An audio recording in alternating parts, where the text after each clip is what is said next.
Hello viewers, আজকে আমাদের topic হচ্ছে পাস্ট কন্টিনিউয়াস টেন্স। বিস্তারিত আলোচনা করব। এর আগে আমরা কয়েকটা টেন্স নিয়ে আলোচনা করেছিলাম। যারা এই ভিডিওগুলো দেখেন নাই অবশ্যই তারা দেখে নেবেন। চলুন আমরা বোর্ডে চলে যাই সরাসরি। Let's go to the board. এখানে সাবজেক্ট ওয়াজ ওয়্যার এবং বারোর সাথে আইএনজি হবে। এই পাস্ট কন্টিনিউয়াস টেন্সে অর্থ হবে বাংলার ক্ষেত্রে খেয়াল করবেন হচ্ছিল, দেখতেছিল বা দেখছিল, দুইটি অর্থ হতে পারে। চলিত স্টাইলে বলতে পারেন আপনি, অথবা কি সাধু ভাষায় বলতে পারেন, কোনো সমস্যা নেই। আর সাবজেক্ট থাকবে অবশ্যই, আর ওয়াজ অথবা ওয়্যার থাকবে। যেখানে সিঙ্গুলার, যেখানে একজন ব্যক্তিকে বোঝাবে বা একটা জিনিসকে বোঝাবে, ওইখানে আমরা ইউজ করবো ওয়াজ। আর একটার থেকে বেশি হলেই আমরা ইউজ করবো ওয়্যার। খেয়াল করবো একটু মনোযোগ দিয়ে। যেমন আমি একটা এক্সাম্পল দিচ্ছি, I was thinking about the matter. আমি বিষয়টা নিয়ে ভাবতেছিলাম অথবা ভাবছিলাম, দুইটাই বলতে পারেন। আপনি বলতে পারেন they were thinking about the matter, তারা বিষয়টা নিয়ে ভাবতেছিল, হতে পারে। যেমন my friend was thinking about the matter, আমার বন্ধু বিষয়টা নিয়ে ভাবতেছিল। এরকম সেন্টেন্স তৈরি করতে পারেন আপনি। তারপর দেখেন they were suffering from fever, তারা জ্বরে ভুগতেছিল। এখানে সাফার ফ্রম মানে হচ্ছে ভোগা, কোনো জিনিসের কষ্ট পাওয়া। তাহলে they were suffering from fever. যেহেতু দে মানে একজন না, দুইজন কমপক্ষেও বা দুইজনের বেশি, এর জন্য আমরা ওয়্যার ইউজ করেছি। Next one, we were going there, আমরা সেখানে যাচ্ছিলাম। উই ওয়্যার গোয়িং দেয়ার, আমরা সেখানে যাচ্ছিলাম। আপনি বলতে পারেন আই ওয়াজ গোয়িং দেয়ার, আমি সেখানে যাচ্ছিলাম। দে ওয়্যার গোয়িং দেয়ার, তারা সেখানে যাচ্ছিল। মাই ফ্রেন্ড ওয়াজ গোয়িং দেয়ার, আমার বন্ধু সেখানে যাচ্ছিল। এরকম হতে পারে। নেক্সট ওয়ান, মাই ইনস্ট্রাক্টর। ইনস্ট্রাক্টর অর্থ কিন্তু শিক্ষক। অনেকে হয়তো ইনস্ট্রাক্টর অত বুঝেন না, বেশিরভাগ ইউজ করি আমরা, সেটা হচ্ছে teacher. My instructor was making a video, আমার শিক্ষক একটা ভিডিও বানাচ্ছিল, এরকম হবে। My father was calling me, আমার বাবা আমাকে কল করতেছিল বা ডাকতেছিল। কল তো ডাকা বা কল করা, আমরা যেটা বলি ফোন করা, দুটি হতে পারে। এটাও বলতে পারেন আপনি যেটা my father was phoning me, আমার বাবা আমাকে কল করতেছিল বা ফোন করতেছিল, এরকম। যেমন সাম বেবিস, এখানে যেহেতু সাম ইউজ করেছি এজন্য বেবি থেকে বেবিস হবে, প্লুরাল হবে। Some babies were playing in the field, মানে কিছু বাচ্চা বা কিছু শিশু খেলা করতেছিল বা খেলতেছিল ইন দ্য ফিল্ড, মাঠে। আমার মনে হয় সম্পূর্ণ যে সেন্টেন্সগুলো দেখে আপনারা বুঝতে পারছেন যে কেমন আচরণ করবে পাস্ট কন্টিনিউয়াসের ক্ষেত্রে।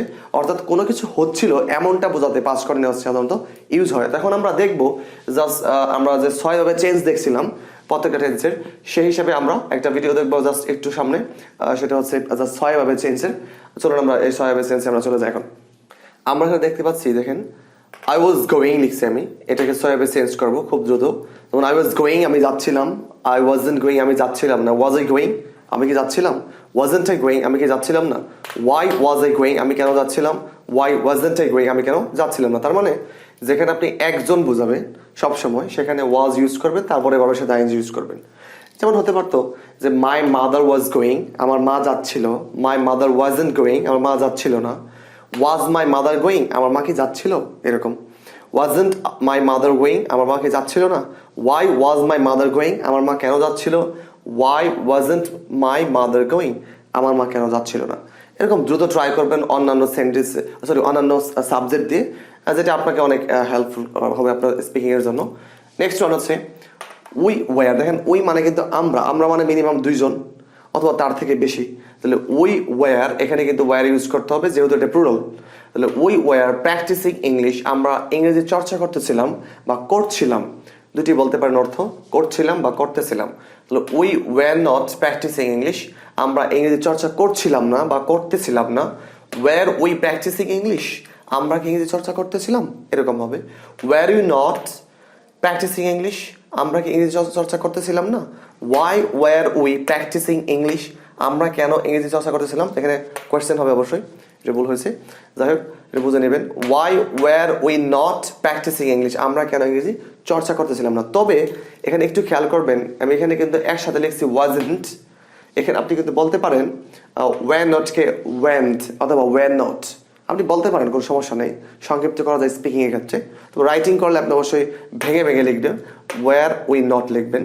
আবার আমি বলে দিচ্ছি, আই ওয়াজ গোয়িং, আমি যাচ্ছিলাম। উই ওয়্যার প্র্যাকটিসিং, আমরা ইংরেজি শিখতেছিলাম, প্র্যাকটিস করতেছিলাম।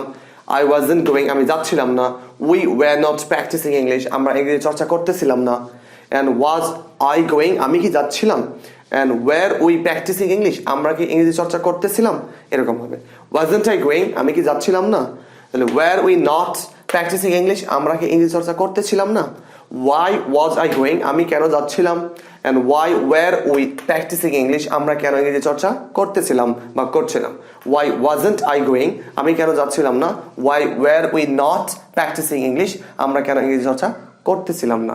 এই তো ছিল পাস্ট কন্টিনিউয়াসের বিস্তারিত আলোচনা। এভাবে যদি ট্রাই করেন অবশ্যই আপনারা অনেক উপকৃত হবেন। তাহলে এভাবে ট্রাই করবেন, ইনশাল্লাহ আপনারা এই ক্ষেত্রে জয়ী হবেন অবশ্যই। আসসালামু আলাইকুম, দেখা হবে অন্য একটা ভিডিওতে। সে পর্যন্ত প্রত্যেকে ভালো থাকবেন।